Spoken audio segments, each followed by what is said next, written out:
Eto nga palang mga ganap sa pag-celebrate natin ng New Year at pag-surprise sa mga katutubong lumad. Dahil lagi na lang tayo nag-celebrate kasama ang pamilya, ay pumunta tayo sa mahirap na community para doon na natin salubungin ang bagong taon. May nakapagturo sa amin ng isang lugar daw na may mga katutubong nakatira. Kala namin malapit lang pero ang layo pala. Hindi naging madali yung pagpunta natin doon dahil bago makarating sa community ay dadaan muna tayo sa mga lubak-lubak, bato-bato at putikan. Pinagtulungan na nga naming itulak yung sasakyan dahil na-stuck sa kapal ng putik. Habang papunta doon ay may mga nakasalubong pa tayong mga katutubo. Naghanda na kami ng tinapay kung sakaling may makakasalubong sa daan na pwedeng pagbigyan.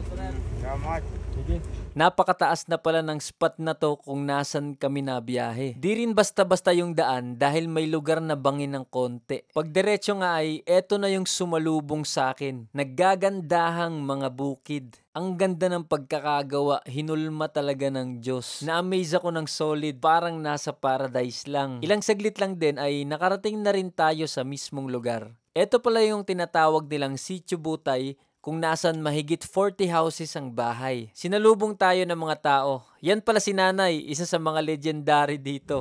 Ngayong hapon. Nakilala nga natin dito ang leader ng sitio na to na si Dato Ronnie. Yan nga, nag-drone na rin tayo at pinakita sa mga bata at tuwang-tuwa sila. Grabe yung mga bahay dito, sobrang hirap talaga nila. Namigay na rin tayo ng tinapay sa mga bata. Kanya-kanyang takbuhan, di papalugi yung matatanda. Oh, pan! Sige na, Han!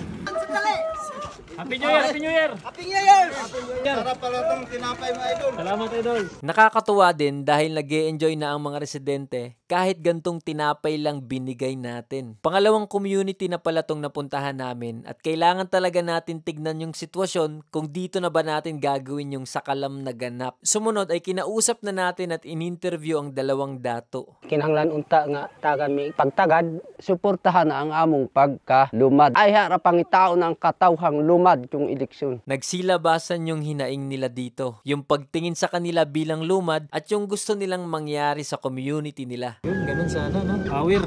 Tinanong ko din kung naghahanda ba sila pag New Year gaya ng iba pero hindi daw. Yun lang ang isang nakakalungkot. Habang kinakausap ko sila ay kunti-kunti na akong nako-convince na dito na lang gawin ang celebration. Pagtapos mag-usap ay may sinabi pa si Dato na relatable sa lahat.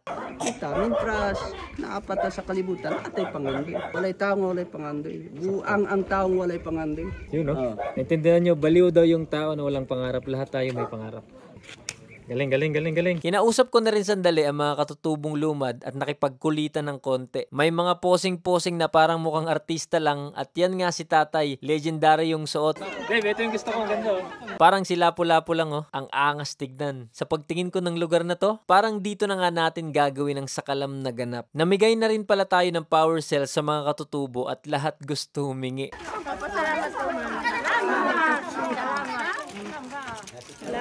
Antayin mo lang sa next upload dahil dito ko na ipapakita yung malupit na ginawa natin sa mga katutubo at yung di makakalimutang ganap na ngayon lang nila mararanasan.